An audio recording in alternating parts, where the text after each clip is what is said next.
Hi viewers, welcome to health line. ఈరోజు health line కార్యక్రమంలో మనతో పాటు ఉన్నారు అపోలో హాస్పిటల్ వైద్యులు, ప్రముఖ gynaecologist doctor TG Lakshmi Durga గారు. మేడంతో మాట్లాడాలనుకున్న వారు 0861-230-3999కి కాల్ చేయండి. నమస్తే ma'am, welcome to health line. Ma'am నమస్తే మ్యామ్. కామన్గా అంటే ఇప్పుడు రకరకాల సర్జరీస్ ఉంటాయి. సో దీంట్లో ఓపెన్ సర్జరీ, లాప్రోస్కోపిక్ సర్జరీ ఇలా చెప్తూ ఉంటారు కదా. సో లాప్రోస్కోపిక్ సర్జరీ అంటే ఏంటి మ్యామ్? లాప్రోస్కోపీ సర్జరీ ఇప్పుడు కామన్గా అందరూ చేసే కామన్ సర్జరీ. అంటే అది కీ హోల్ సర్జరీ అని అంటాము. లేదు అని అంటే మినిమల్లీ ఇన్వేసివ్ సర్జరీ, అంటే చాలా చిన్న హోల్స్ వేసి దాన్ని మనము లోపల టెలిస్కోప్ పంపించి మనము యూట్రైన్ సర్జరీస్ అన్ని దాని ద్వారా చేస్తామన్నమాట. అంటే ఇప్పుడు లేటెస్ట్గా అంటే ఒక 15 years నుండి లాప్రోస్కోపీ సర్జరీ చాలా అందరికీ ఆదరణలోకి వచ్చింది. ఇంతకుముందు ఓపెన్ సర్జరీస్ చేసేవాళ్ళు. ఓపెన్ సర్జరీస్ చేసేటప్పుడు ఒక 15 centimeters ఇన్సిషన్ ఇచ్చేవాళ్ళు. ఇచ్చినప్పుడు పేషెంట్ రికవరీ టైం కానీ, పెయిన్ కానీ, తర్వాత వాళ్ళ డైలీ రొటీన్ వాళ్ళు రావడానికి చాలా టైం పట్టేది.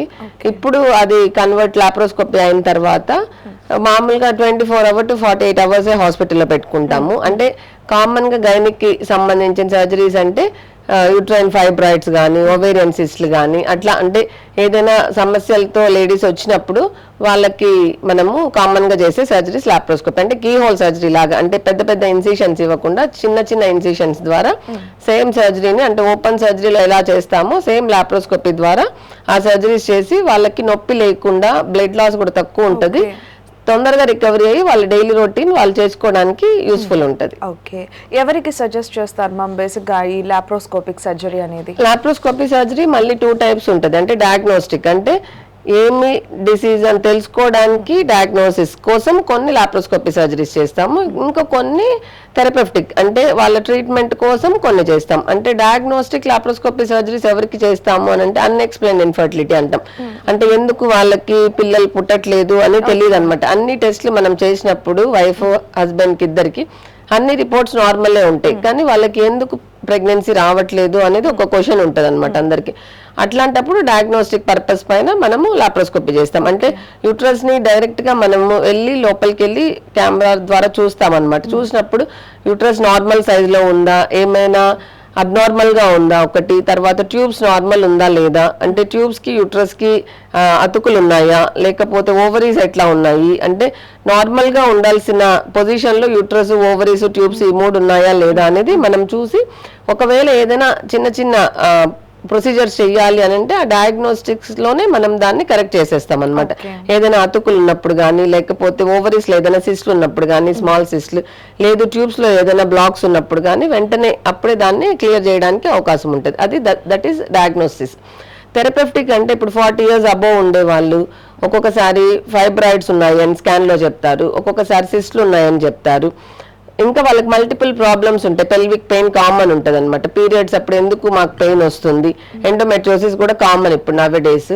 అట్లా ఏదైనా కంటిన్యూగా ఆ పెయిన్ వాళ్ళు సఫర్ అవుతున్నారు, కంటిన్యూగా వాళ్ళకి ఏ మెడికల్ మేనేజ్మెంట్ తో తగ్గలేదు అన్నప్పుడు మనము అది థెరపeutic లాప్రోస్కోపీ, అంటే సర్జరీస్ ద్వారా ఏదైతే పాథాలజీ ఉందో దాన్ని మనం రిమూవ్ చేయడానికి అవకాశం ఉంటుంది. ఓకే, అండ్ మ్యామ్ ఇప్పుడు ఓపెన్ సర్జరీతో పోల్చుకుంటే ఈ లాప్రోస్కోపిక్ సర్జరీ క్యూర్ అవ్వడానికి ఎంత టైం తీసుకుంటుంది?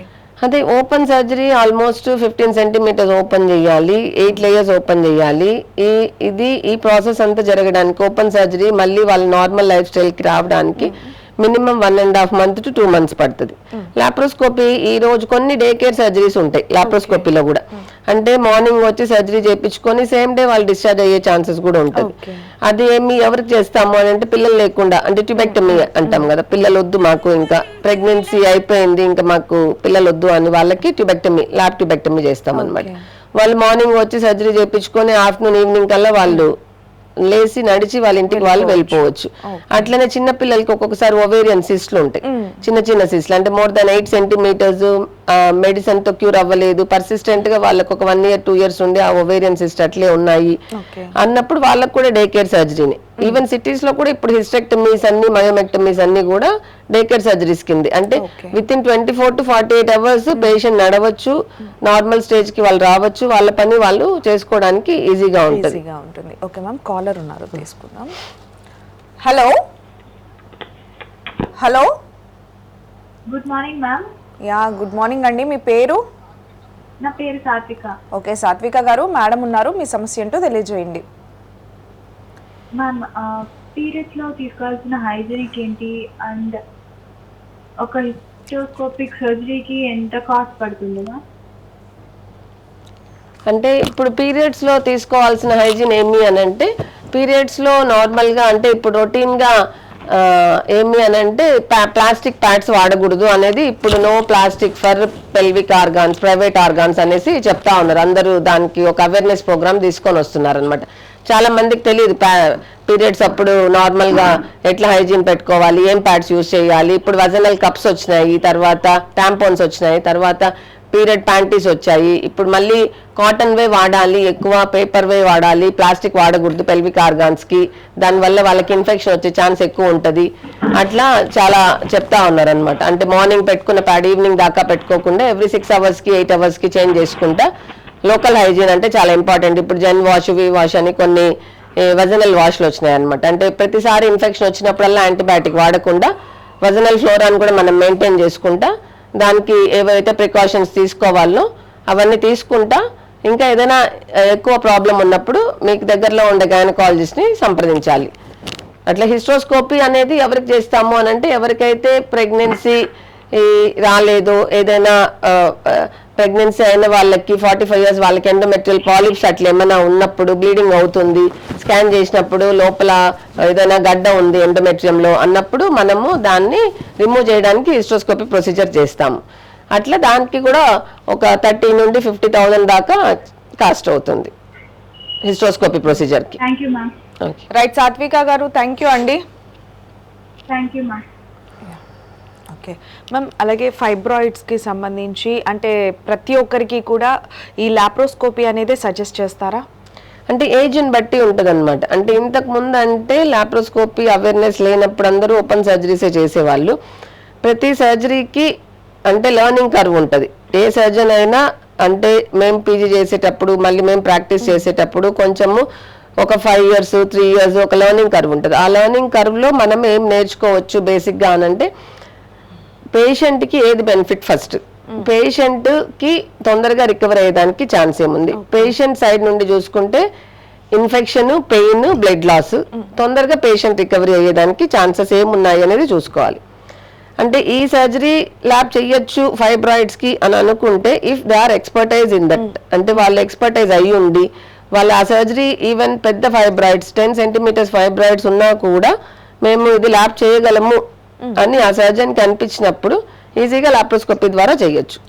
ఎందుకు అంటే laparoscopy 360 degrees vision, open surgeries is 180 degrees. అంటే 360 degrees అంటే మనము మొత్తం దాన్ని విజన్ క్లీన్ గా చూడడానికి మనకు స్కోప్ ఉంటుంది. ఓపెన్ సర్జరీస్ లో అట్లా మనం చూడడానికి ఉండదు. మనం ఎక్కడ ఇన్సిషన్ ఇస్తామో అంతవరకే మనం చూడగలం తప్పించి అదర్ ఇంటర్నల్ ఆర్గాన్స్ ఎట్లా ఉంది అనేది ఓపెన్ సర్జరీస్ లో చూడలేము. బేసిక్ అడ్వాంటేజ్ ల్యాబ్ ఏమి అని అంటే, ఇంకా కింద బౌల్స్ ఎట్లా ఉన్నాయి, బ్లాడర్ ఎట్లా ఉంది, ఆ ఫైబ్రాయిడ్ కి పక్కన ఉండే స్ట్రక్చర్స్ కి ఎంత డిస్టెన్స్ లో మనం ఉన్నాము. అంటే పెద్ద పెద్ద ఫైబ్రాయిడ్స్ ఉన్నప్పుడు యూరిన్ వచ్చే పైపులు ఉంటాయి అన్నమాట, యూరేటర్స్, వాటికి వీటికి ఏమైనా అంటుకొని ఉన్నాయా, లేదు అదేమైనా డ్యామేజ్ అయ్యే దానికి ఛాన్స్ ఉందా, సర్జరీ చేసేటప్పుడు ఆ ప్రికాషన్స్ అన్ని మనం తీసుకోవడానికి మనకి డైరెక్ట్ గా విజన్ ఉంటుంది కాబట్టి అవన్నీ మనము కాంప్లికేషన్స్ లేకుండా సర్జరీ చేయడానికి అవకాశం ఉంటుంది.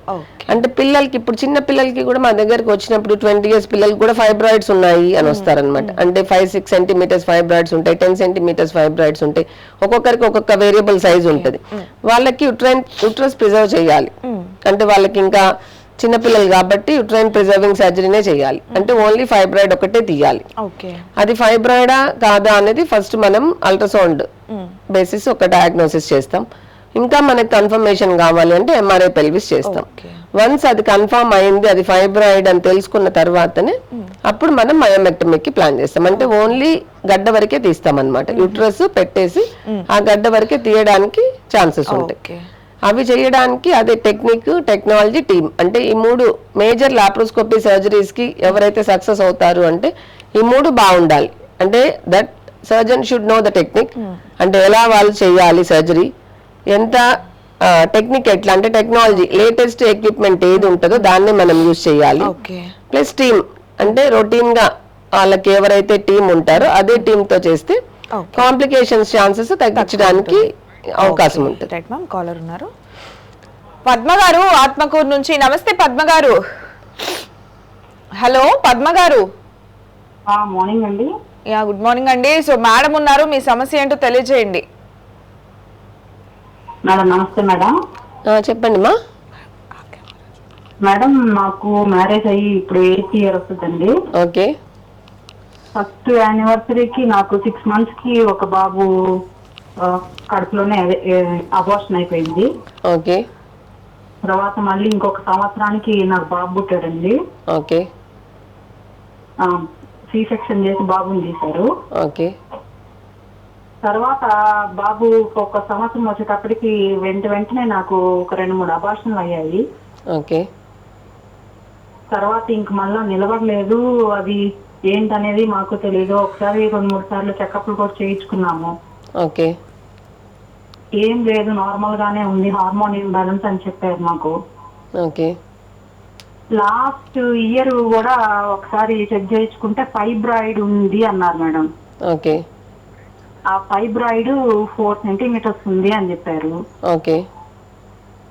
అది తీర్చుకోవాలా అని అడిగితే మేడం దానివల్ల నీకు కాంప్లికేషన్ లేదు కాబట్టి అంత అవసరం లేదు, దానివల్ల నీకు ఏదన్నా ఇబ్బంది ఉంటేనే తీస్తాము, అన్ని దానిలో తీసేసేయము అని అన్నారు. అది బయట సైడ్ ఉంది గర్భసంచికి, దానివల్ల నీకు ప్రమాదం ఏమీ లేదు, నీకు ఎక్కువ హెవీ బ్లీడ్ అయితే అప్పుడు తీస్తాము అన్నారు. అదే ఇప్పుడు నేను నెక్స్ట్ ప్రెగ్నెన్సీ ప్లాన్ చెయ్యాలనంటే ఫైబ్రాయిడ్ నాకు ఇబ్బంది అవుతుందా లేదా అనేది ఒక సమస్య. ఇప్పుడు మీ ఏజ్ ఎంతమా? 36 అండి. అదే అంటే ఇప్పుడు మీకు మెయిన్ ప్రెగ్నెన్సీ కోసం కదా మీరు ట్రై చేస్తున్నారు. ప్రెగ్నెన్సీ కోసం ట్రై చేసేటప్పుడు మెయిన్ ఏంటి అంటే గర్భసంచి లోపల పొరలో ఏమైనా ఆ ఫైబ్రాయిడ్ ఉందా లేదా అనేది చూసుకోవాలి. అంటే ఆ గర్భసంచి అంటే ఎండోమెట్రియం అంటాం అనమాట. ఆ లోపల పొరలో కానీ ఫైబ్రాయిడ్ లేదు అని అంటే మనకు ప్రెగ్నెన్సీ రావడానికి పెద్ద ఇబ్బంది ఏం కాదు. కాకపోతే 2-3 సార్లు అబార్షన్స్ అయినాయి అని అంటున్నారు కాబట్టి ఒకసారి అంటే మీ ట్యూబ్స్ ఎట్లా ఉన్నాయి అనేది చూసుకోవాలి మెయిన్. అంటే ఓన్లీ ఊరికే ట్యూబ్ టెస్ట్ చేస్తే పని చేయదు. ఒకసారి డయాగ్నోస్టిక్ హిస్టోలాప్రోస్కోపీ అంటాం అనమాట. అంటే మీ గర్భసంచి ఎలా ఉంది అనేది లాప్రోస్కోపీ ద్వారా చూస్తాము. మీ గర్భసంచి లోపల పొర నార్మల్ గా ఉందా, యూట్రస్ కి ట్యూబ్స్ కి కనెక్షన్ ఉందా లేదా, ట్యూబ్స్ కి ఓవరీస్ కి కనెక్షన్ ఉందా లేదా, అవన్నీ హిస్టోస్కోపీ ద్వారా కంబైన్డ్ విత్ లాప్రోస్కోపీ 2 చూస్తాం అనమాట. అంటే అట్లా చూసినప్పుడు మీ ట్యూబ్స్ 2 ఓపెన్ ఉన్నాయి, ఓవరీస్ బాగున్నాయి అన్నప్పుడు ఫాలిక్యులర్ స్టడీ చేస్తాం. ఎవ్రీ మంత్ ఎగ్ రిలీజ్ అవుతుందా లేదా అనేది చూస్తాం. ఎగ్ కూడా రిలీజ్ అవుతుంది, అంత నార్మల్ ఉంది, ఏం ప్రాబ్లం లేదు అన్నప్పుడు ఒక 3 to 6 months మెడిసిన్ పెడతాం. ఒక్కొక్కసారి ఈ పీరియడ్ లో ఎంత ఫైబ్రాయిడ్ ఎంత ఎండోమెట్రియం ని కంప్రెస్ చేస్తుంది అనేది చూస్తాం. ఒక్కొక్కసారి ఆ ఫైబ్రాయిడ్ ఎండోమెట్రియం కి ఎన్ని సెంటీమీటర్స్ దూరంలో ఉంది అని. అంటే మీరు చెప్పిన ప్రకారం అది గర్భసంచి బయట ఉంది అన్నప్పుడు ఒక్కొక్కసారి అది సైజ్ పెరిగి అదేమైనా కంప్రెస్ చేస్తుంది ఎండోమెట్రియం ని అన్నప్పుడు ఒకవేళ దాని వల్లే ప్రెగ్నెన్సీ రావట్లేదు అని అంటే ఆ ఫైబ్రాయిడ్ తీసేసి తర్వాత ప్రెగ్నెన్సీకి ట్రై చేయొచ్చు కావాలి అంటే, కానీ కంపల్సరీ కాదు. లాస్ట్ నవంబర్ లో నేను చెకప్ చేయించుకున్నాను. అప్పుడు ప్యాప్స్మియర్ కూడా చేశారు. ఏదైనా బయలాజికల్ ఏదైనా ఇబ్బందులు ఏమైనా ఉన్నాయా అని, ఏమీ లేవు అని వచ్చింది రిపోర్ట్. లాస్ట్ నవంబర్ లో ఎంత సైజ్ ఉందో ఫైబ్రాయిడ్ రీసెంట్ గా లాస్ట్ మంత్ చేయించుకున్నప్పుడు సేమ్ అదే ఉంది, సైజ్ పెరగట్లేదు అని చెప్పింది డాక్టర్. అదే యాక్చువల్ గా ఆ ఫైబ్రాయిడ్ బయటకు ఉంది, ఎండోమెట్రియం సైడ్ లేదు అని అనుకుంటే ఆ ఫైబ్రాయిడ్ గురించి మనం అంత వరీ కాబలేదు. జస్ట్ మనకి ఫాలిక్యులర్ స్టడీ అని చెప్పాను కదా, ఎగ్ రిలీజ్ అవుతుందా లేదా అనేది ఒకటి చూసుకోవాలి. తర్వాత మీ ట్యూబ్స్ బాగున్నాయా లేదా చూసుకోవాలి. పీరియడ్స్ అయితే రెగ్యులర్ గానే వస్తున్నాయి. ఇంకొకటి ఏంటంటే లాస్ట్ మంత్ మాత్రం ఆ ఫైబ్రాయిడ్ ఎక్కడుందో అక్కడ భయంకరమైన కడుపు నొప్పి వచ్చింది మేడం. అదే యాక్చువల్ గా వెంటనే నేను హాస్పిటల్ కి వెళ్ళాను. మేడం ఏం చెప్పారని అంటే అది దాని వల్ల వస్తుందా అని అడిగాను నేను. మైట్ బి ఉండొచ్చు, అది నిన్ను ఇబ్బంది చేస్తుంది అంటే నీకు ఏదన్నా ఎక్కువ ఓవర్ బ్లీడ్ అయితే తప్పితే దాని వల్ల నీకు ఇబ్బంది లేదు, ఇప్పుడు దాని గురించి అంత టెన్షన్ పడాల్సిన అవసరం లేదు అని అన్నారు మేడం. అది ఒకసారి మళ్ళా కూడా రీచెక్ చేయించుకోవాలని ఉద్దేశంతో ఈ మంత్ ఆగాను. ఈ మంత్ అయితే ఏం నొప్పి ఏం లేదు, అదే అదే అది ఒక నార్మల్ గానే ఉన్నది. అది ఒకసారి దానివల్ల పెయిన్ రావచ్చు రాకపోవచ్చు, కానీ ఆ ఎండోమెట్రియం వచ్చి షెడ్ అయ్యేటప్పుడు మాత్రమే పెయిన్ వస్తుంది అనమాట. కొంతమందికి పెద్ద పెద్ద ఫైబ్రాయిడ్స్ అయితే పెయిన్ వస్తుంది, అంటే ఒక మంత్ వచ్చింది కదా ఎవ్రీ మంత్ రావాలనే రూల్ ఏం లేదు. అంటే ఒకసారి మీరంటే ఎంఆర్ఐ కూడా ఒకసారి చేపించుకుంటే నా అడ్వైస్ ప్రకారం ఎంఆర్ఐ పెల్విస్ అనేది ఒకటి ఉంటుంది అనమాట, ఒక టెస్ట్. అది ఇంకా స్కానింగ్ కంటే బెటర్ డయాగ్నోసిస్. అది చేపించుకున్న తర్వాత ఇప్పుడు నేను చెప్పిన ట్యూబ్ టెస్ట్ ఒకటి, అది డయాగ్నోస్టిక్ హిస్టోలాబ్, అంటే డైరెక్ట్ గా వెళ్ళి మేము యూట్రస్ ని చూస్తాం కాబట్టి ఆ ట్యూబ్స్ ఎట్లా ఉన్నాయి, ఓవరీస్ ఎట్లా ఉన్నాయి, ఆ ఫైబ్రాయిడ్ తీయడానికి వీలైతే ఆ ఫైబ్రాయిడ్ కూడా తీసేస్తాం అనమాట. అంటే పెయిన్ తగ్గచ్చు, మీకు ప్రెగ్నెన్సీకి కూడా ఎందుకు డిలే అవుతుంది, రెండు మనం ఒకటేసారి చూసుకోవచ్చు. రైట్ మేడం, మీరు ఒకసారి వచ్చి మేడం ని కన్సల్ట్ అవ్వండి. అపోలో హాస్పిటల్స్ లో అందుబాటులో ఉంటారు. మేడం పేరు వచ్చేసి టీజీ లక్ష్మీ దుర్గా గారు. రైట్ అండి, థ్యాంక్ యూ. ఓకే మ్యామ్, అలాగే యూటరిన్ ప్రొలాప్స్ అంటే ఏంటి మ్యామ్ అసలు? అంటే చాలా యూటరైన్ ప్రొలాప్స్ అంటే గర్భసంచి జారడం, అది చాలా మంది వినుండరు కూడా. అదేంటి అని చాలా మందికి ఒక ఇది ఉంటది అనమాట. అంటే ఎందుకు గర్భసంచి జారుతుందా అసలు ఏంది, అది చాలా మందికి అంటే తెలీదు. బేసిక్ గా పేషెంట్స్ మా దగ్గరికి వచ్చినప్పుడు కొంతమంది అవేర్నెస్ ఉంటది అనమాట, వాళ్ళు ఎక్కడైనా చదువు ఉంటారు పేపర్లలో అట్లా. కొంతమందికి అసలు అదేంటో కూడా తెలియదు. అంటే వాళ్ళు చెప్పే కామన్ కంప్లైంట్ ఏంటంటే, మేము వాష్రూమ్కి వెళ్ళినప్పుడు ఏదో సంథింగ్ కమింగ్ ఫ్రమ్ ద వజైనా, అంటే ఏదో మాకు తగులుతుంది అని, చేతికి ఏదో తగులుతున్నట్టుంది అని చెప్తారనమాట. అప్పుడు మేము వెళ్ళి ఎగ్జామ్ చేస్తే పెల్విక్ ఎగ్జామినేషన్, దాంట్లో మనకి తెలుస్తుంది అనమాట యూట్రస్ ప్రొలాప్స్ అయ్యి కిందికి వచ్చింది, అంటే గర్భసంచి జారింది అని. అంటే నార్మల్ గా ఎవరికి చూస్తుంటాము అని అంటే after deliveries 40 years 50 years 60 years even 70 80 years వాళ్ళు కూడా వస్తారు. అంటే చాలా మంది చెప్పుకోరు అది. అవును, అంటే అది ఎట్లా చెప్పాలి అనేది తెలియదు, ఎవరికి చెప్పాలో తెలియదు, దాని వల్ల ఏంటి లాభాలు నష్టాలు అనేవి వాళ్ళకి అసలు ప్రాపర్ గా తెలియదు. కొంతమంది ఏమంటే వాటికి ఏవో ఎక్సర్సైజెస్ చేస్తే తగ్గిపోతాయి అనేసి అనుకుంటారు అనమాట. అంటే అది కరెక్ట్ గా డయాగ్నోస్ చేయాలి. పేషెంట్ మన దగ్గరకు వచ్చినప్పుడు అది క్లినికల్ ఎగ్జామినేషన్, అంటే మనము కంటితో చూసి ఎగ్జామ్ చేసి ఆ డయాగ్నోసిస్ చెప్పేది. ఏ స్కాన్ గానీ ఏ ఎంఆర్ఐ గానీ అంటే అక్యురేట్ గా చెప్పదు. ఇట్స్ క్లినికల్, అంటే మనం కంటితో చూసి ఇది జారింది, ఉత్త గర్భసంచి జారిందా లేకపోతే గర్భసంచి పైన ఒంటేలు సంచి ఉంటది, కింద మోషన్ సంచి ఉంటది. ఒక్కొక్కసారి ఈ రెండు కూడా జారుతాయి, మొత్తం 3 జారుతాయి. ఇది కొంతమంది ఏమంటే యంగ్ పిల్లలకు కూడా జారుతుంది, అంటే కంజెనిటల్ గా, అంటే పుట్టుకతో కూడా వాళ్ళకి కొంచెం ప్రొలాప్స్ ఉంటుంది. అట్లాంటప్పుడు వాటికి కొన్ని కరెక్షన్స్ ఉంటాయి. అంటే ఏజ్ ని బట్టి ఆ కరెక్షన్స్ చేసుకుంటా వస్తాం. అంటే యూట్రస్ ప్రిజర్వ్ చేయాలి అన్నప్పుడు వాళ్ళకి గర్భసంచి జారింది, లేదు కొంతమంది ఏమంటే ఆల్రెడీ ఫస్ట్ డెలివరీ అయిన తర్వాత మళ్ళీ మనకి జారింది అని చెప్తారన్నమాట. అప్పుడు సెకండ్ మ్యామ్ కాలర్ ఉన్నారండి. పెంచిలమ్మ గారు నమస్తే అండి. హలో హలో పెంచిలమ్మ గారు. నమస్తే మేడం. నమస్తే మేడం ఉన్నారు, మీ సమస్య ఏంటో తెలియజేయండి. ఏంటంటే నాకు 60 సంవత్సరాలు మేడం. మేడం చెప్పండి మా. అదే నాకు గర్భసంచి జాగ్రత్త తీసేసారు మేడం. 60 సంవత్సరాలు తీసేస్తే అది పైన ఇప్పుడు పైన ఎముక కట్ చేసినట్టుగా జారినట్టు ఉంటుంది మేడం పై పక్క. అది ఒక ఇబ్బందిగా ఉంది, బాత్రూమ్ పోవాలన్నా జారి ఉంది. మనకి గర్భసంచి దారం పైన ఉంటది కదా ప్లేస్, అదేలేండి పాస్ పోయే చోట, అది ఒక రవ్వ జారి అయినట్టుంది. బాత్రూమ్ పోయినప్పుడు ఒక రవ్వ ఇబ్బందిగా ఉంటుంది. అంటే పాస్కి వెళ్ళినప్పుడా? పాస్కి వెళ్ళినప్పుడు కాదు, పాస్కి వెళ్ళినప్పుడు పాస్ బాగానే వస్తాయి. బాత్రూమ్కి వెళ్తాం కదా మేడం, అదేలే మోషన్కి వెళ్ళినప్పుడు అప్పుడు అక్కడ కిందకి జారినట్టుగా ఉంటది ఆ ప్లేస్. అది ఎట్లా మేడం? అంటే ఎంత మీకు వయసు? 60. 65 ఉన్నాయి మేడం. ఆపరేషన్ చేసి ఎన్ని సంవత్సరాలు అయింది? చేసి 5-6 ఏళ్ళు అయిపోయింది మేడం. అదే కొంతమందికి ఏమైంది ఇందాక నేను చెప్పినట్టు గర్భసంచితో పాటు కొంతమందికి మోషన్ సంచి కూడా జారుంటది అనమాట. ఒంటేలు సంచి జారుతుంది, మోషన్ సంచి జారుతుంది అనమాట. అంటే అప్పుడు ఆపరేషన్ ఏ పద్ధతిలో చేశారు అనేది ఫస్ట్ కనుక్కోవాలి. అంటే లాప్రోస్కోపీ చేసి చేశారు మేడం. కింద నుండి తీసారా గర్భసంచి పైనుండి? కింద నుంచే చేశారు మేడం. అదే ఒక్కొక్కసారి ఏమంటే మళ్ళీ తీసిన తర్వాత కూడా మళ్ళీ జారేదానికి అవకాశం ఉంటది అనమాట, వాల్ట్ ప్రొలాప్స్ అంటాం. అది మళ్ళీ మనము మెష్ పెట్టి కరెక్ట్ చేసుకోవాల్సి వస్తుంది. అప్పుడు ఆ కింద కూడా కుట్లే చేశారు మేడం, ఇప్పుడు ఒంటి సంచి జాగ్రత్త అన్నట్టుగా వేసేసారు. అదే మళ్ళీ కొంతమందికి ఏమి అనంటే లేదు మేడం, పాస్ వచ్చే వరకే చేశారు. అదే ఒక్కొక్కసారి మోషన్ సంచి కూడా అంటే వాల్ట్ పులాప్స్ అంటాం అనమాట. గర్భ సంచి తీసేసినా కూడా జారినప్పుడు తర్వాత మళ్ళీ కూడా కొంతమందికి రెక్యురెన్స్ అంటే మళ్ళీ ఇబ్బంది అయ్యేదానికి ఛాన్స్ ఉంటుంది. వాల్ట్ పులాప్స్ అంటాం.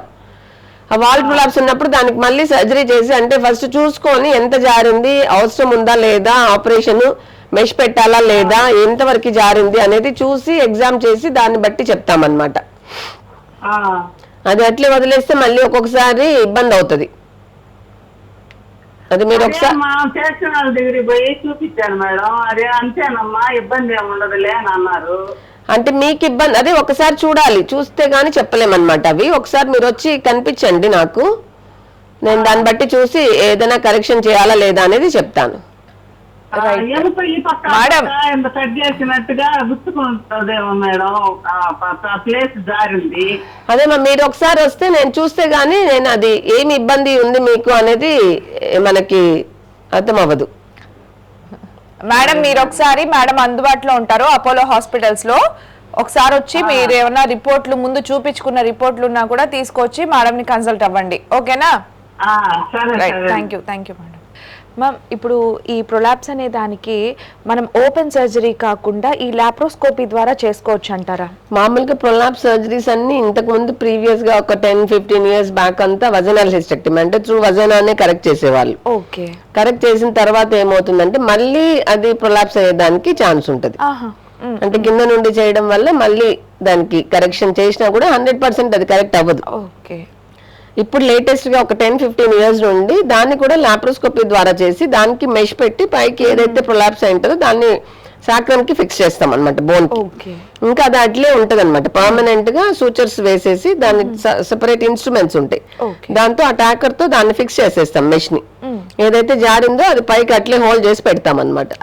దాని వల్ల ఇంకా లైఫ్ లాంగ్ వాళ్ళకి జారకుండా ఉంటది. అది లేటెస్ట్ సాక్రోకాల్పోపెక్సీ అంటాం అనమాట దాన్ని.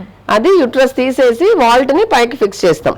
అప్పుడు ఇంకా ఏది బ్లాడర్ జారినా కూడా రెక్టోసిల్ జారినా కూడా అది నార్మల్ దాని ప్లేస్ లో ఉన్నట్టు ఉంటది. మనకి ప్రొలాప్స్ కి అది పర్మనెంట్ సర్జరీ. కింద వజనల్ హిస్టెక్టమీ చేస్తే మాత్రం అది మళ్ళీ జారేదానికి అవకాశం ఉంటది. ఈ సర్జరీ చేసినప్పుడు వాళ్ళకి కంపల్సరీ చెప్తామన్నమాట, కింద కూర్చోవడము, వంగడము, బరువులు ఎత్తడము ఒక 6 months వరకు చేయకూడదు అనేసి. 6 months అవుతే మళ్ళీ వాళ్ళని రివ్యూకి రమ్మని చెప్తాం. బాగుంది అంటే మేము ఇంకా చాలు బాగా కరెక్ట్ అయింది, ఇంకా మీరు ప్రాపర్ ఎక్సర్సైజెస్ చేసుకోవాలి, పనులు చేసుకోవాలి అని చెప్పినప్పుడు 100% అవి కరెక్ట్ అయ్యేదానికి ఛాన్సెస్ ఉంటాయి. లేదు మనం తొందరపడి అన్ని పనులు చేసుకోవాలి అని అంటే మళ్ళీ వాల్ట్ ప్రొలాప్స్ వచ్చేదానికి ఛాన్సెస్ ఉంటుంది. ఒక్కొక్కసారి మళ్ళీ వాల్ట్ ప్రొలాప్స్ వచ్చినా కూడా మళ్ళీ ఆ మెషిన్ ఉన్నా కూడా దాని పక్కన మళ్ళీ ఇంకొక మెష్ వేసి మళ్ళీ రికరెన్స్ కేసెస్ కూడా చేసి ఉంటాం అనమాట. కాబట్టి అంటే కరెక్ట్ గా ఏ డాక్టర్ దానికి సంబంధించి చేస్తారు, ఏ సర్జరీ చేస్తారు, ఏది లేటెస్ట్ సర్జరీ, ఎవరు దానికి కరెక్ట్ గా రిపేర్ చేయగలరు అనేది తెలుసుకొని పేషెంట్ వెళ్తే వాళ్ళకి రికరెన్స్ ఛాన్సెస్ చాలా తక్కువగా ఉంటాయి. అట్లా లేకుండా చాలా మంది వజనల్ హిస్టెక్టమీ చేసేస్తుంటారు. యూట్రైన్ ప్రొలాప్స్ అంటేనే వజనల్ హిస్టెక్టమీనే, ఇంకా కింద సిస్టోసిల్ కరెక్ట్ చేస్తారు, రెక్టోసిల్ అంటే పోస్టీరియర్ కార్పోపెరినెఫ్రియన్. అవి చేయడం వల్ల మళ్ళీ పేషెంట్స్ ఒక 2-3 years తర్వాతనో లేకపోతే 5 years తర్వాతనో మళ్ళీ రికరెన్స్ వస్తారు. అది చేసే ముందే కరెక్ట్ డాక్టర్ దగ్గరికి చేపించుకుంటే రికరెన్స్ రాకుండా ఉంటది, వాళ్ళకి కూడా ఇబ్బంది లేకుండా ఉంటది. లేకపోతే పాస్ కి వెళ్ళాలన్నా వాళ్ళకి ఇబ్బంది ఉంటది, మోషన్ కి వెళ్ళాలన్నా ఇబ్బంది ఉంటది, ఏదో సమ్ డిస్కంఫర్ట్ ఉంటది వజనాలు తీసేసినా కూడా. కాబట్టి అది ఎవరు చేస్తారు, ఎట్లా చేస్తారు అవన్నీ కనుక్కొని ఆ ఎక్స్పర్ట్ దగ్గరికి వెళ్తే మీకు బెటర్ రిజల్ట్ ఉంటుంది. ఓకే. అండ్ మ్యామ్ ఇది ఏ వయసు వారిలో అయినా జారొచ్చు అని అన్నారు కదా, అంటే ముందు ఇప్పుడు ఇది మనం సర్జరీ చేయించుకుంటే సో నెక్స్ట్ ఇప్పుడు ప్రెగ్నెన్సీ టైంలో ఆ బిడ్డ వెయిట్ కి కొంతమందికి గర్భసంచి జారడం జరుగుతూ ఉంది కదా, అలాంటి టైంలో ఇబ్బంది రాదంటారా? ఇప్పుడు చాలా మంది ఫస్ట్ ప్రెగ్నెన్సీ నార్మల్ చేసి whether it is instrumental delivery అంటే ఇన్స్ట్రుమెంట్స్ వేసి లాగడం వల్లనో లేకపోతే వాక్యూమ్ వల్లనో బేబీని డెలివరీ చేసినప్పుడు, లేకపోతే డెలివరీ కష్టం అవ్వడం వల్లనో, లేకపోతే ఎక్కువ వాళ్ళు స్ట్రెయిన్ చేయడం వల్లనో, లేకపోతే వాళ్ళకి కాన్స్టిపేషన్ అంటాం అనమాట, అంటే మోషన్ ఫ్రీగా రాకుండా ఉండడం వల్ల ముక్కడం వల్లనో కూడా కొంతమందికి జారుతుంది. ఆ జారినప్పుడు మళ్ళీ సెకండ్ ప్రెగ్నెన్సీకి ఎట్లా అనేసి వాళ్ళు వస్తారనమాట. అట్లా వచ్చినప్పుడు వాళ్ళకి చెప్తామన్నమాట మేము, సెకండ్ ప్రెగ్నెన్సీ అంటే అంత ఫోర్స్ గా అంత డిఫికల్ట్ లేబర్ అయితే చేయడానికి కుదరదు. ఓకే. ఒకవేళ ఈ మధ్యలో అంటే ఫస్ట్ ప్రెగ్నెన్సీకి సెకండ్ ప్రెగ్నెన్సీకి ఒక 3 years గ్యాప్ ఉంది అని అంటే హిస్టోపెక్సీ అంటాం అనమాట. జస్ట్ యుట్రోసాక్రల్ లిగమెంట్స్ ఉంటాయి, అది కూడా లాప్రోస్కోపీ ద్వారానే. ఈ ప్రొసీజర్స్ అన్ని నేను చెప్పినటువంటి లాప్రోస్కోపీ, నాట్ వజనల్ హిస్టెక్టమీ. కింద వజన నుండి చేయను, తర్వాత ఓపెన్ సర్జరీస్ చెయ్యం, త్రూ లాప్రోస్కోపీనే. ఆ లిగమెంట్స్ ని పైకి సేమ్ సాక్రమ్ కి ఫిక్స్ చేసి మెష్ ద్వారా పెడతాం అనమాట. అప్పుడు ఆ ప్రొలాప్స్ అయిన యూట్రస్ మళ్ళీ నార్మల్ పొజిషన్ కి వచ్చేదానికి ఛాన్స్ ఉంటుంది. కానీ ఇట్లా చేసిన తర్వాత వాళ్ళకి నార్మల్ అయ్యేదానికి ఛాన్సెస్ తక్కువ ఉంటది. మేము మోస్ట్లీ సెకండ్ డెలివరీ వాళ్ళకి సిజేరియన్ సెక్షన్ చేయించుకోండి అని చెప్తాం. లేదు ఫాస్ట్ గా ఈజీగా అయిపోయింది డెలివరీ విత్ ఇన్ 6 hours లో స్పాంటేనియస్ గా అయిపోయింది పెయిన్స్ వచ్చి అంటే ఇంకా నార్మల్ డెలివరీ చేయడానికి ఛాన్సెస్ ఉంటాయి. కానీ ఇంత కరెక్షన్ చేసిన తర్వాత మళ్ళీ వాళ్ళు స్ట్రెయిన్ అవ్వడము, మళ్ళీ అది ప్రొలాప్స్ అయ్యడానికి ఛాన్సెస్ ఎక్కువ ఉంటాయి. కాబట్టి బెటర్ సి సెక్షన్ చేయించుకోమని చెప్పి. అండ్ మ్యామ్ పుట్టుకతో కూడా రావచ్చు ఇది అని అన్నారు మీరు. సో అంటే ఇట్లా పుట్టుకతో వచ్చిన వాళ్ళకి ఒక వయసు వచ్చాక ఈ సర్జరీ చేసుకోవాల్సి వస్తుందా, లేదంటే అప్పుడే మనము ఈ సర్జరీ అప్పుడే అంటే మన దగ్గరకు వచ్చేటప్పటికి వాళ్ళకి 16-18 years కి కదా వాళ్ళకి తెలుస్తుంది. అప్పుడే అంటే ఆఫ్టర్ మెన్స్ట్రుయేషన్ వాళ్ళకి తెలుస్తుంది. అంటే పేరెంట్స్ కి అంత అవేర్నెస్ ఉండదు, ఎవరు స్కాన్స్ చేయించుకోరు, ఏమి జరుగుతుంది అనేది కూడా ఎవరికి తెలియదు. పీరియడ్స్ రాలేదు అంటే అప్పుడు 15 years కో 16 years కో తీసుకొస్తారు. ముందు తెలుసుకొని వచ్చే వాళ్ళు వెరీ రేర్ ఉంటారు. కొంతమంది మాత్రం 18-20 years లోనే వస్తారు. అట్లా వచ్చినప్పుడు వాళ్ళకి ఇంతకు ముందు చెప్పినట్టే హిస్టోపెక్సీ చేసి యూట్రస్ ని పైకి పెట్టి కుడతామన్నమాట. అండ్ మ్యామ్ ఇప్పుడు మామూలు ఓపెన్ సర్జరీస్ లో పత్యాలు ఉండాలి, అవి తినకూడదు ఇవి తినకూడదు అని అంటూ ఉంటారు. మరి ఇప్పుడు ఈ లాప్రోస్కోపిక్ చేసుకున్నా కూడా ఇలాంటి పత్యాలు ఉండాల్సిన అవసరం ఉంటదంటారా? అంటే ఓపెన్ సర్జరీ పెద్ద ఇన్సిషన్ కాబట్టి పెయిన్ ఎక్కువ ఉంటది, కుట్లు మానాలి. కొంతమంది డయాబెటీస్ ఉంటది, ఇప్పుడు కామన్ గా డయాబెటీస్ ఉంటది కాబట్టి మనం ఏ డైట్ మంచి ప్రోటీన్ డైట్ తీసుకోండి, ఫైబర్ డైట్ తీసుకోండి అన్న కూడా పేషెంట్స్ మనం చెప్పింది ఏది వినరు. అంటే ఇన్సిషన్ పెద్దది ఉండడం వల్ల ఎక్కువ స్టీమ్ పడుతుందేమో అనే భయం ఉంటది. మనం డైట్ అన్ని చెప్పినా కూడా వాళ్ళు దాన్ని ప్రాపర్ గా తీసుకోరు. లాప్రోస్కోపీ ఏమంటే మినిమల్ ఇన్వేజివ్, అంటే 1 centimeter 0.5 centimeter కాబట్టి అంటే విత్ ఇన్ 24 hours లోనే అవన్నీ లోపల పెరిటోనియం అంతా హీల్ అయిపోతుంది. కాబట్టి పెద్ద ఎవరికి పత్యాలు లేదు. ఈవెన్ సిజేరియన్ సెక్షన్ చేసిన వాళ్ళకి లేదు, ఓపెన్ అబ్డామినల్ హిస్టెక్టమీ చేసిన వాళ్ళకి లేదు. ప్రాపర్ డైట్ తీసుకోండి అనే చెప్తాం. కాకపోతే అబ్డామినల్ అంటే ఓపెన్ సర్జరీస్ చేసిన వాళ్ళకి వంగడము, కింద కూర్చోవడము, మెట్లెక్కడము అట్లాంటివి చేయొద్దు అంటాం. కానీ డైట్ విషయంలో అన్ని తీసుకోవచ్చు. ప్రాపర్ గా ఫైబర్ తీసుకోవచ్చు, ఎగ్ తినొచ్చు, నార్మల్ పప్పు తినొచ్చు. కాకపోతే ఆ పప్పు తింటే ఏదో చీమ్ పడుతుంది అనేసి ఆ పళ్ళు అవే తింటారు. ఎంత చెప్పినా కూడా అంటే మంచి డైట్ తీసుకుంటే బాగా సూచర్స్ బాగా హీల్ అవుతాయి, తొందరగా హీల్ అవుతుంది, తొందరగా కండబడుతుంది. అంటే మనం ఎంత చెప్పినా కూడా వినరు. ఎన్ని పేపర్స్ ఇచ్చినా ఎన్ని చూపించినా కూడా ఇప్పుడిప్పుడు కొంచెం మారుతున్నారు. కానీ 15 years బ్యాక్ అయితే చాలా హారబుల్ గా ఉంది. ఓకే. సో మ్యామ్ ఈ లాప్రోస్కోపిక్ సర్జరీ అని చేయించుకుంటే చాలా మందికి ఒక అపోహ ఉంటుంది, అంటే పిల్లలు పుట్టరేమో, ఏదైనా ఫర్టిలిటీగా అంటే ప్రాబ్లమ్స్ వస్తాయేమో అని అనేది ఎంతవరకు నిజం అంటారు ఇది? అంటే లాప్రోస్కోపీ సర్జరీ ఇప్పుడు కొంతమందికి ట్యూబ్ లో ప్రెగ్నెన్సీ వస్తుంది, లేదు ఒవేరియన్ సిస్ట్లు ఉంటాయి, లేకపోతే ఇంకేదైనా పెల్విక్ పెయిన్ ఉంటుంది, ఇన్ఫెక్షన్స్ ఉంటాయి. అట్లాంటప్పుడు మనము డయాగ్నోస్టిక్ లాప్రోస్కోపీ చేసినప్పుడు ఏదైతే పెథాలజీ ఉందో దాని వరకే మనము క్లియర్ చేస్తాం. లాప్రోస్కోపీ చేసుకున్న తర్వాత నార్మల్ డెలివరీ అవుతుందా, మళ్ళీ సిజేరియన్ అవుతుందా అని చాలా మంది మమ్మల్ని అడుగుతుంటారు. లాప్రోస్కోపీ ఓన్లీ ఆ కన్సర్న్ పార్ట్ కి మాత్రమే చేస్తాం. కాబట్టి ఈవెన్ మయోమెక్టమీస్ చేసినా కూడా వాళ్ళకి నార్మల్ అయ్యేదానికి ఛాన్సెస్ ఉంటుంది. అదే అందుకనే చెప్పడం అన్నమాట. ఎవరైతే ఎక్స్పర్టైజ్ దాంట్లో ఎన్ని ఇయర్స్ వాళ్ళకి ఎక్స్పర్టైజ్ ఉంది, ఎన్ని ఇయర్స్ వాళ్ళకి ఎక్స్పీరియన్స్ ఉంది, ఎంత బాగా వాళ్ళు సర్జరీ చేయగలుగుతారు అనే దాన్ని బట్టి ఈ లాప్రోస్కోపీ డిపెండ్ అయి ఉంటుంది అనమాట. అట్లా చేయడం వల్ల వాళ్ళకి పేషెంట్స్ కి కాంప్లికేషన్స్ తక్కువ వచ్చేదానికి ఛాన్సెస్ ఉంటుంది. అదర్వైజ్ కొంతమంది అంటే బిగ్ ఇన్సిషన్ ఇవ్వడం వల్ల యూట్రైన్ రప్చర్ అయ్యేదానికి ఛాన్స్ ఉంటుంది. అట్లాంటప్పుడు సిజేరియన్ సెక్షన్ బెటర్ అంటాం. అట్లా ఏదైనా పెద్ద గడ్డలు తీసినప్పుడు మయోమెక్టమీస్ చేసినప్పుడు వాళ్ళకి 1 year టైం ఇస్తాం అనమాట. లేదు అంటే అట్లీస్ట్ 6 months తర్వాతనే మీరు కన్సీవ్ కావాలి అని చెప్తాం. రెగ్యులర్ చెకప్స్ పెట్టుకొని ఆ స్కార్ ఎట్లా ఉంది, ఆ స్కార్ థిక్నెస్ ఎంత ఉంది చూసుకొని దాన్ని బట్టి వెదర్ దే ఆర్ నార్మల్ కి వెళ్ళొచ్చా సిజేరియన్ కి వెళ్ళొచ్చా. మిగతా సిస్ట్లకు కానీ ట్యూబ్ లో కానీ ఏదైనా ప్రాబ్లం ఉన్నప్పుడు దానికి మనమేమి ఓకే. అంటే నార్మల్ డెలివరీస్ చేసుకోవడానికి ఛాన్సెస్ ఉంటాయి. ఓకే. అండ్ మ్యామ్ మిమ్మల్ని చాలా మంది కూడా అంటే వీళ్ళు పాతకాలానికి అలవాటు పడిపోయిన వాళ్ళు కూడా వస్తూ ఉంటారు కదా, అంటే 50 years ముందు ఓన్లీ ఓపెన్ సర్జరీసే ఉండేవి కాబట్టి ఇప్పుడు మీరు ఈ హిస్టరెక్టమీ ఇవన్నీ లాప్రోస్కోపిక్ సర్జరీస్ ఇవన్నీ చెప్పినప్పుడు పేషెంట్స్ అంటే అవేర్నెస్ ఉందా మ్యామ్ ఇప్పుడు వాళ్ళకి? అంటే వాళ్ళు అదే అడుగుతారు కదా ఇంకా ఓపెన్ సర్జరీ చేయమని. కామన్ గా చాలా మంది అంటే చదువుకున్న వాళ్ళు కొంతమంది అడుగుతారు, అంత ఎడ్యుకేటెడ్ పీపుల్ కూడా కామన్ గా అడుగుతారు. వాళ్ళు అడిగే కామన్ క్వశ్చన్ ఏంటి అంటే ఓపెన్ సర్జరీ అయితే మొత్తం యూట్రస్ వస్తుంది కదా, లాప్రోస్కోపీలో అంత కొంచెం ఏదో మిగిలిపోతాయంట కదా, మళ్ళీ మాకు ఏదైనా ప్రాబ్లం అవుతుందంట కదా అనేసి చాలా మందికి అదొక మిత్ ఉందన్నమాట.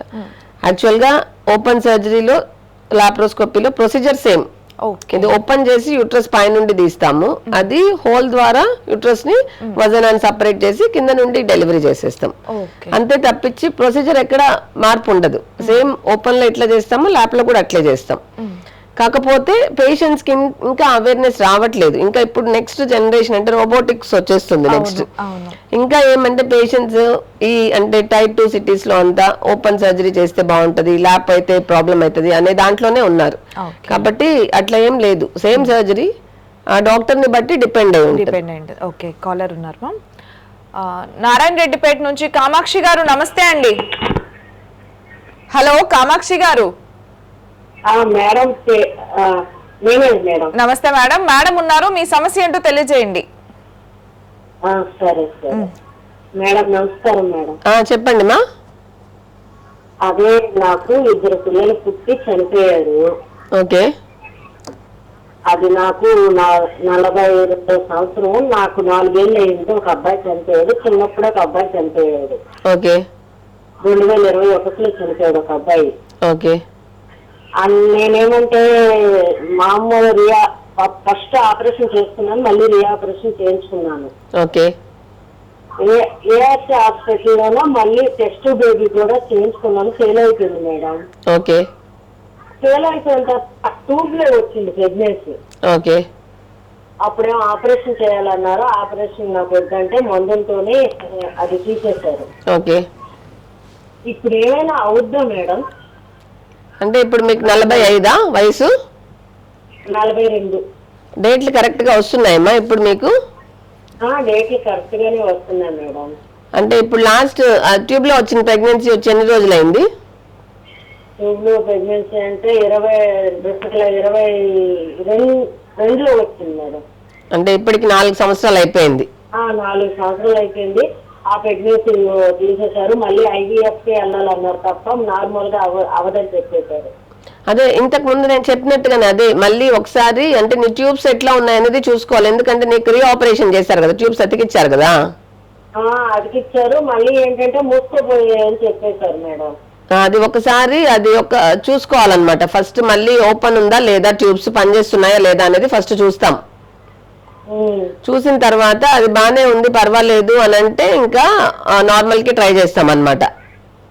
నార్మల్ గా నాకు ఈ వయసులో అవుద్దా మేడం? అంటే 42 అనేది అదే చెప్పేది. అంటే డాక్టర్ దగ్గరకు వస్తే ఫస్ట్ నీ బేసిక్ అల్ట్రాసౌండ్ స్కానింగ్ చేస్తాము. స్కానింగ్ చేసి నీ ఎగ్స్ రిలీజ్ అవుతుందా లేదా అనేది చూస్తాము. కొన్ని టెస్ట్లు ఉంటాయి కదా, ఆ టెస్ట్లు చేసిన తర్వాత చూసి అవుతుంది అని అంటే ట్రై చేస్తాము ఒక 3 to 6 months. ఇంకా అవ్వలేదు అంటే ఇంకా IVF కి వెళ్లాల్సి వస్తుంది. మెయిన్ ట్యూబ్స్, ఓవరీస్, యూట్రస్ ఎట్లా ఉంది అనేది చూడాల్సి వస్తుంది. IVF ఏంటంటే మళ్ళీ వెళ్ళలేదు మేడం. ఒక ఇల్లు పిల్లకాయ చనిపోయినాక మాకు ఇల్లు కూడా అన్నేసి IVF వెళ్తే ఫెయిల్ అయిపోయింది మేడం. అదే చెప్పడం. ఇప్పుడు నీకు నార్మల్ గా అవ్వడానికి నా దగ్గరకు వస్తే ఒక స్కానింగ్ గానీ ఒక బేసిక్ స్కాన్ అయితే చెయ్యాలి, ఆ ట్యూబ్ టెస్ట్ అయితే చెయ్యాలి. అది చేసిన తర్వాత నీ ట్యూబ్స్ ఎంతవరకు పనిచేస్తున్నాయని చూసుకొని దాని తర్వాత చెయ్యాలి. లేదు అంటే ఆ ట్యూబ్ ఒకవేళ కొంచెం ఓపెన్ ఉన్నా కూడా ట్యూబల్ క్యాన్యులేషన్ అంటాం అనమాట. ఆ ట్యూబ్ ఓపెన్ చేయడానికి ఏదైనా పద్ధతి ఉంటే ఆ పద్ధతి ద్వారా ట్యూబ్ ని ఓపెన్ చేసి న్యాచురల్ గా ప్రెగ్నెన్సీ వచ్చేదానికి చూడాలి. క్లారిటీ స్కానింగ్ లోనే ట్యూబ్ టెస్ట్ చేయించాం మేడం. అక్కడ ఏంటంటే 2 ట్యూబ్లు మూసుకోపోయి ఉన్నాయని చెప్పేశారు. అంటే ఆ ట్యూబ్ టెస్ట్ వేరు, ఇప్పుడు మేము చేసేది ట్యూబ్ టెస్ట్ వేరు ఉంటది. అది డై ఇచ్చి ఎక్స్రే చేస్తారు. అట్లా కాకుండా సెలైన్ ఇంజెక్ట్ చేసి చూస్తాం ఒకటి. లేదు అంటే ట్యూబల్ క్యాన్యులేషన్ అని చెప్పాను కదా, ట్యూబ్ లో నుండి చిన్న ఒక పరికరం పంపిస్తాం అనమాట. ఒక వైర్ లాంటిది పంపించి ఆ ట్యూబ్స్ ఓపెన్ అయ్యేదానికి చూస్తాం అనమాట. అట్లాంటి ఆపరేషన్ కాకుండా ట్యూబల్ క్యానులేషన్ చేస్తాం. మేడం ఏమనుకోకండి, ఓకే. ఎంత అవుతుంది మేడం దానికి? అవుతుంది మా, ఒక 30,000 నుండి 40,000 దాకా అవుతుంది. అది చూసిన తర్వాత నీ ట్యూబ్స్ బాగానే ఉంది, కొంచెం అంటే ఆ వైర్ గైడ్ వైర్ పోయేంత ఓపెన్ అయిందా ఉంది అని అంటే మనం నార్మల్ కి ట్రై చేసుకోవచ్చు. సరే మేడం, థ్యాంక్స్ మేడం. ఓకేమా. రైట్ కామాక్షి గారు, థ్యాంక్ యూ అండి. Thanks madam, thanks madam. Farhana గారు నమస్తే అండి. Hello hello. Hello, good afternoon. Ya, good afternoon madam. Madam ఉన్నారు, మీ సమస్య ఏంటో తెలియజేయండి. Okay madam. చెప్పండి మేడం. నమస్తే మేడం. చెప్పండి మా. మేడం, రీసెంట్ గా ఒక 3 days బ్యాక్ స్కాన్ తీపించాం మేడం. ఓకే. స్కాన్ తీపిస్తే ఎడినోమయాసిస్ అని తెలిసింది మేడం. ఓకే. నా ఏజ్ 30 years మేడం. ఓకే. గర్భసంచి బాగా ఉబ్బిగా ఉంది, పెద్దగా ఉంది, యూట్రస్ బ్లాడర్ పెద్దగా అయింది అని చెప్పారు మేడం. అది దానికి తీసేయాలా మేడం? హిస్టెక్టమీ చేయాల్సి వస్తుందా? అంటే మీకు పిల్లలు ఉన్నారమ్మా? పిల్లలు ఉన్నారు మేడం, 2 బాబులు. ఎంత ఏజ్ వాళ్ళకి? ఒక బాబుకి వచ్చేసి 11 years, ఒక బాబుకి వచ్చేసి 8 years. అంటే ఎందుకు స్కాన్ చేయించుకోవాలి, ఎందుకు స్కాన్ చేయించుకున్నారు? ఏమైనా ప్రాబ్లం ఉందా? అవును మేడం, పీరియడ్ వచ్చినప్పుడు హెవీ పెయిన్, హెవీ బ్లీడింగ్ అవుతా ఉంటుంది. అంటే ఎన్ని ఇయర్స్ నుండి ఉంది అట్లా మీకు? అప్రాక్స్ గా 8 years నుంచి ఉంది మేడం. అంటే డెలివరీస్ అయిపోయినప్పటి నుండి ఉంది? ఉంది మేడం. అంటే 8 years గా అంటే మెడిసిన్ వేసుకుంటా అట్లనే ఉన్నారా? అది ఇంజెక్షన్ వేస్తే పెయిన్ తగ్గుతుంది పీరియడ్ వచ్చినప్పుడు, లేకపోతే అలాగే హెవీ పెయిన్ అలాగే ఉంటుంది. నాకు మంచం మీద నుంచి లేవలే పరిస్థితిగా ఉంటుంది. అవును, అడినోమయోసిస్ అనేది కామన్ అన్నమాట చాలా మందికి. ఏమి అని అంటే పీరియడ్ వచ్చినప్పుడే సివియర్ పెయిన్ ఉంటుంది, ఒక 3 to 5 days వాళ్ళ డైలీ రొటీన్ కూడా వాళ్ళు చేసుకోలేరు. అట్లాంటప్పుడు ఇప్పుడు కొన్ని టాబ్లెట్స్ వచ్చినాయి అనమాట, అంటే నాన్ హార్మోనిక్ టాబ్లెట్స్ కొన్ని వచ్చినాయి అనమాట. అంటే పీరియడ్ నెక్స్ట్ మంత్ పీరియడ్ వస్తుంది అన్నప్పుడు 5 days బిఫోర్ ఆ టాబ్లెట్స్ పెడతాము. తర్వాత పీరియడ్ అప్పుడు వేసుకొని అంటే ఒక 1 month కి 10 days వేసుకోవాలి ఆ టాబ్లెట్స్ కంటిన్యూస్ గా. అంటే ఇప్పుడు ఈ మంత్ 10th వచ్చింది అనుకో పీరియడ్, 5th నుండి 15th వరకు వేసుకోవాలి నెక్స్ట్ మంత్. ఈ పీరియడ్ టైంలో కూడా టాబ్లెట్ వేసుకుంటే అది పెయిన్ కిల్లర్ కాదు యాక్చువల్ గా, కానీ ఆ పెయిన్ తగ్గిస్తుంది అనమాట ఆ టాబ్లెట్ వల్ల. అంటే ఎంత సైజ్ ఉంది యూట్రస్, అడినోమయోసిస్ అనేది చూసుకోవాలి. అట్లా ఉన్నప్పుడు ఆ టాబ్లెట్స్ అంటే మెడికల్ మేనేజ్మెంట్ పెడతాం ఒక 3 to 6 months కానీ, లేకపోతే ఒక్కొక్కసారి పెయిన్ పూర్తిగా తగ్గుతుంది కొంతమందికి. అట్లా తగ్గినప్పుడు ఒక్కొక్కసారి ఆ మెడిసిన్ వల్ల ఏం సైడ్ ఎఫెక్ట్స్ లేవు బానే ఉంది అని అంటే అది కంటిన్యూ కూడా చేసుకోవచ్చు ఒక 3 to 6 months. అంటే చాలా మంది పేషెంట్స్ కూడా ఇచ్చాను నేను, బాగానే పెయిన్ తగ్గింది, వాళ్ళ డైలీ రొటీన్ వాళ్ళు మేము చేసుకోగలుగుతున్నాం మేడం అని. అంటే ఓన్లీ పీరియడ్ వచ్చేటప్పుడు ఆ వచ్చే 3 to 5 days కోసం అనేసి మనము అంటే చిన్న ఏజ్ కాబట్టి 30 years కి యూట్రస్ తీయము. అంటే పెయిన్ తగ్గింది రిలీఫ్ అయింది అని అంటే వెయిట్ చేస్తాం అప్ టు 40 years వరకు కానీ వెయిట్ చేయడానికి ఛాన్సెస్ ఉంటుంది. 40 తర్వాత కూడా ఇంకా పెయిన్ తగ్గలేదు, బ్లీడింగ్ ఎక్కువ అవుతుంది, ఎక్కువ పెయిన్ ఉంది, నేను అసలు అదే బెడ్ పై నుండి కూడా లేయలేను, నా డైలీ రొటీన్ కూడా నేను చేసుకోలేను అని అంటే అబౌవ్ 40 years తర్వాత ఇంకా యూట్రస్ తీసేయాల్సి వస్తుంది. ఒక్కొక్కసారి అడినోమయోసిస్ వేరు ఉంటుంది, అడినోమయోమా ఉంటుంది అనమాట. అంటే ఆ ఉత్త అడినోమయోమా ఉన్నప్పుడు ఆ అడినోమయోమాని మనం సర్జరీ ద్వారా తీసేసేయచ్చు. అంటే యూట్రస్ తీయకుండా ఓన్లీ అడినోమయోమా అని అంటే ఫైబ్రాయిడ్ లాగే ఉంటుంది కానీ ఇది వేరే టైప్ అనమాట. అది రెండిట్లో అది అడినోమయోసిసా అడినోమయోమా అనేది MRI స్కాన్ లో తెలుస్తుంది కరెక్ట్ గా. అట్లా దాన్ని డయాగ్నోస్ చేస్తే కరెక్ట్ గా అప్పుడు దాన్ని బట్టి మనం ట్రీట్మెంట్ ఇవ్వడానికి ఈజీగా ఉంటుంది. థైరాయిడ్ వల్ల ఏమి అంటే ప్రాబ్లం ఉండదు, అంటే బ్లీడింగ్ ఇర్రెగ్యులారిటీ ఉంటుంది కానీ థైరాయిడ్ వల్ల ఒకవేళ థైరాయిడ్ కరెక్షన్ చేసేసుకున్నాము అని అంటే థైరాయిడ్ వల్ల పెద్ద ప్రాబ్లం ఏమి ఉండదు. అడినోమయోసిస్ వల్లనే మీకు పెయిన్ కానీ బ్లీడింగ్ కానీ ఉండొచ్చు. అంటే థైరాయిడ్ వల్ల పెరిగేదానికి ఛాన్సెస్ ఉంటాం. అంటే నార్మల్ డెలివరీసా సిజేరియన్సా మీకు? అంటే చాలా మంది సిజేరియన్ తర్వాత వెయిట్ గెయిన్ అయ్యేదానికి ఛాన్సెస్ ఉంటుంది కదా. ఇంకా థైరాయిడ్ హైపోథైరాయిడిజం ఉన్నా కూడా కొంతమంది వెయిట్ గెయిన్ వస్తారు. ఇంకా అంటే 15 years లో ఉన్నట్టు 30 years లో ఉండం కదా, హార్మోనల్ చేంజెస్ వల్ల కూడా వెయిట్ గెయిన్ అయ్యేదానికి ఛాన్సెస్ ఉంటుంది. అంటే వెయిట్ తగ్గినా కూడా నీకు ఆ సిమ్టమ్స్ తగ్గేదానికి ఛాన్సెస్ ఉంటుంది. రైట్ అండి, థ్యాంక్ యూ అండి. ఒకసారి మీరు కన్సల్ట్ అవ్వాలనుకుంటే మేడం అపోలో హాస్పిటల్స్ లో అందుబాటులో ఉంటారు, కన్సల్ట్ అవ్వండి. Okay right madam. అలాగే ఓపెన్ హిస్టరెక్టమీతో పోలిస్తే ఈ లాప్రోస్కోపిక్ హిస్టరెక్టమీ ఎంతవరకు మెరుగైంది? అంటే ఒక చాలా రేర్ గా చేస్తాను నేను ఓపెన్ హిస్టెక్టమీస్. అంటే ఎవరైతే లాప్రోస్కోపీ ఎక్స్పర్ట్ అయి ఉంటారో వాళ్ళు ఓపెన్ సర్జరీ చేయడానికి ఇష్టపడరు.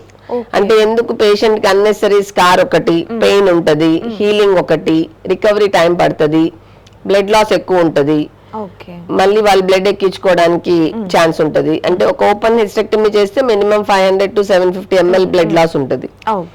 లాప్రోస్కోపీ హిస్టెక్టమీ వల్ల నాట్ మోర్ దాన్ 50 ml కూడా ఉండదు. ఒక్కొక్కసారి 10 ml 50 ml అంతకంటే ఎక్కువ లాస్ అయ్యేదానికి ఛాన్స్ ఉండదు. అంటే రికవరీ ఛాన్స్ తొందరగా ఉంటది.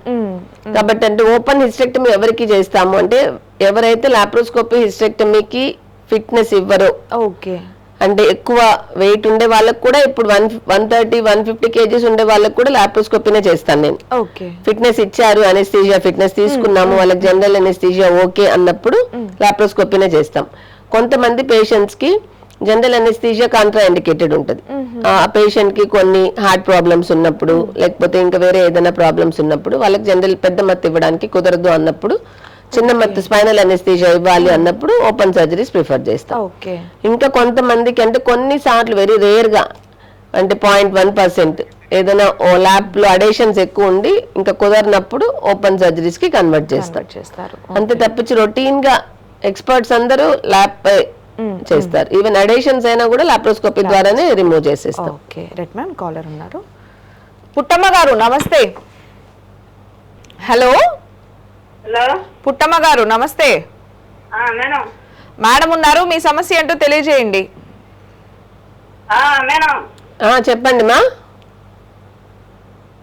నెల నాకు పీరియడ్స్ రావట్లేదు మేడం. కొంచెం 20 రోజులకి 15 రోజులకి వస్తున్నాను. అంటే ఎంత మీ వయసు ఎంతమా? 32 మేడం.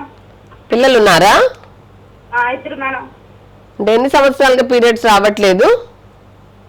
20 రోజులు కట్ట వస్తుంది మేడం. ఒకసారి 20 రోజులకి, ఒకసారి 15 రోజులు కట్ట వస్తుంది మేడం. ఈ మధ్యలో ఎప్పుడైనా స్కానింగ్ గానీ, థైరాయిడ్ పరీక్ష గానీ, బ్లడ్ టెస్ట్లు ఏమైనా చేయించుకున్నారా? లేదు మేడం, ఫస్ట్ ఇప్పుడు నుంచే కదా మేడం నాకు. అదే అంటే ఇప్పుడు మనకి ప్రాబ్లం ముందు నుండి ఉందా నీకు? అవును మేడం, పిల్లగాలు పుట్టక ముందు మేడం. అదే అంటే ఇప్పుడు అంటే ఎందుకు నువ్వు చూపించుకోవాలి, డాక్టర్ని సంప్రదించాలి అనుకుంటున్నావు? నేను పీరియడ్స్ గురించి ఎందుకు కట్ట నెల రావట్లేదు. అదే ఒక స్కానింగ్ తీసుకోవాలి, అల్ట్రాసౌండ్ అని అంటాం కదా, అల్ట్రాసౌండ్ స్కానింగ్ తీసుకోవాలి. గర్భసంచి ఎట్లా ఉంది, అండాశయాలు ఎట్లా ఉన్నాయి, ఓవరీస్ అంటాం అనమాట. అవి అంటే నీ గర్భసంచి ఎట్లా ఉంది అనేది ఒకసారి స్కానింగ్ చేస్తే మాకు తెలుస్తుంది ఎందుకు రావట్లేదు అని. తర్వాత థైరాయిడ్ ఏమా అదే చెప్పేది, అంటే స్కానింగ్ చేస్తే నీ ప్రాబ్లం ఏంది అని తెలుస్తుంది. లేదు ఒక్కొక్కసారి ఏదైనా అంటే థైరాయిడ్ సమస్యలు ఉన్న వాళ్ళకి కూడా ఇర్రెగ్యులర్ పీరియడ్స్ ఉంటుంది. లేదు బ్లడ్ లో ఏదైనా ప్రాబ్లం ఉన్నా కూడా, ఇన్ఫెక్షన్స్ ఏదైనా ఉన్నా కూడా, సర్విక్స్ లో అంటే గర్భసంచి ముఖద్వారానికి కూడా ఏదైనా ఇన్ఫెక్షన్స్ ఉన్నా, లోపల ఏదైనా కండ పెరిగినా కూడా మనకి ఇట్లా 20 రోజులకే తొందరగా డేట్ వచ్చేదానికి అవకాశం ఉంటుంది. అది ఒకసారి వచ్చి డాక్టర్ని కలవాలి, గైనకాలజిస్ట్ ఒకసారి కలిస్తే నీ ప్రాబ్లం ఏంటి, దానికి ఎట్లా ఏం చేయాలి అనేది చెప్తాను. సరేనా? ఓకే పుట్టమ్మ గారు, థ్యాంక్ యూ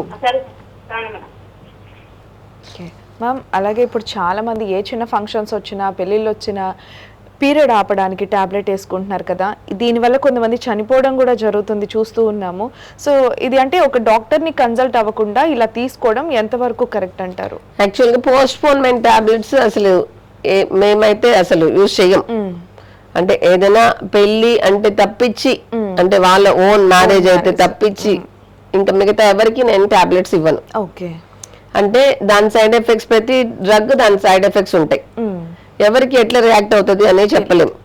కాబట్టి వీలైనంత వరకు ఆ పోస్ట్పోన్మెంట్ టాబ్లెట్స్ వేసుకోకపోవడమే మంచిది. ఒకవేళ వేసుకోవాలి అని అంటే నీ న్యాచురల్ సైకిల్ ని నువ్వు బ్రేక్ చేసి ఇంకొక సైకిల్ ని నువ్వు తీసుకురావాలి. అంటే కొంతమంది నాకు అంటే 5 days ముందు వస్తారు, ఒక్కొక్కసారి 2 days ముందు వస్తారు, మాకు ఇప్పుడే వద్దు పీరియడ్, మాకు కొంచెం డిలే అవ్వాలి, లేకపోతే ముందే వచ్చేసేయాలి. ప్రీపోన్మెంట్ అన్నా అడుగుతారు, పోస్ట్పోన్మెంట్ అన్నా అడుగుతారు.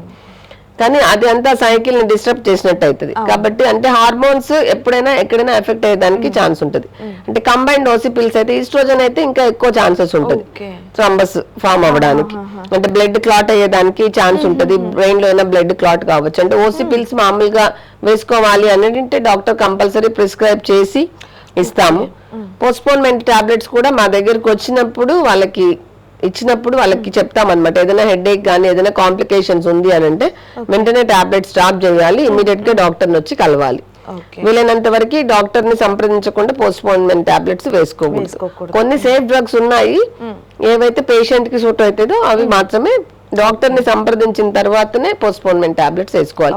చాలా మంది మెడికల్ షాప్ లోకి వెళ్ళేసి 1-2 టాబ్లెట్స్ వేసుకొని మాకు నెక్స్ట్ మంత్ పీరియడ్ రాలేదు అనేసి వస్తుంటారు అనమాట. అందరికి రొటీన్ గా ఈ 20 years నుండి చెప్తానే ఉంటాం అనమాట, అట్లా వేసుకోకూడదు, దానివల్ల మీ సైకిల్ అంతా మారిపోతుంది, తర్వాత ఇర్రెగ్యులర్ పీరియడ్స్ వస్తుంది, తర్వాత హార్మోనల్ ఇంబ్యాలెన్స్ వస్తుంది, అట్లా చెప్తా ఉంటాం అనమాట. అయినా కూడా కొంతమంది అంత అవేర్నెస్ లేదు, అంటే ఆ ఫంక్షన్ ఉంది, ఆ పూజ ఉంది, వేసేసుకోవాలి, అప్పటికి టెంపరీగా పని జరిగిపోవాలి అట్లా అనేసి చూస్తారు. కానీ లాంగ్ టర్మ్ ఎఫెక్ట్స్ ఏంది అనేది వాళ్ళకి కాంప్లికేషన్స్ తెలియదు. కాబట్టి వెరీ కేర్ఫుల్ గా ఉండాలి. ఆ టాబ్లెట్స్ వేసుకునేటప్పుడు కంపల్సరీ మీ గైనకాలజిస్ట్ ని సంప్రదించిన తర్వాతనే, ఆమె ఇచ్చిన టాబ్లెట్స్ వేసుకున్న తర్వాతనే మీరు ముందుకెళ్ళాలి. ఓకే, సో ఫైనల్ గా మ్యామ్ మా వ్యూస్ కోసం ఏదైనా సలహాలు సూచనలు తెలియజేయండి మీ తరపు నుంచి. అంటే రెగ్యులర్ గా అంటే ఉమెన్ కి, అంటే గైనకాలజిస్ట్ అంటే ఉమెన్ కి సంబంధించిన డిసీజెస్ చూసేవాళ్ళం. అంటే టీనేజ్ నుండి అప్ టు చెప్పాను కదా 8 years వాళ్ళు కూడా నా దగ్గరికి వస్తుంటారు రకరకాల సమస్యలతో. వచ్చినప్పుడు ఎవరు అంటే సమస్య వచ్చిన తర్వాత వస్తారు, సమస్య ముందు రారు. అంటే ఇప్పుడు అవేర్నెస్ అందరు చదువుకుంటున్నారు, అవేర్నెస్ పెరిగింది కాబట్టి ఇయర్లీ వన్స్ ఒక గైనిక్ చెకప్ ఉండాలి. అంటే ప్రాబ్లం వచ్చిన తర్వాత డాక్టర్ దగ్గరికి వెళ్ళేదానికంటే కూడా వెదర్ ఐఎమ్ నార్మలా, నా యూట్రస్ బాగుందా, నా ఓవరీస్ బాగున్నాయా, నాకేమైనా ఇబ్బందులు ఉన్నాయా, ఏమైతే వ్యాక్సిన్స్ తీసుకోవాలి, నెక్స్ట్ ప్రికాషన్స్ ఏమున్నాయి అనేది కంపల్సరీ ప్రతి ఉమెన్ తెలుసుకోవాలి. పిల్లలు కూడా వాళ్ళు ఏది ఉన్నా కూడా వాళ్ళ ప్రాబ్లమ్ని పేరెంట్స్తో షేర్ చేసుకోవాలి.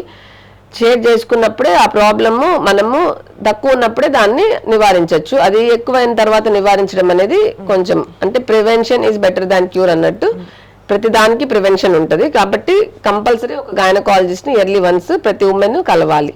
Okay, right ma'am, thank you ma'am. Okay, thank you.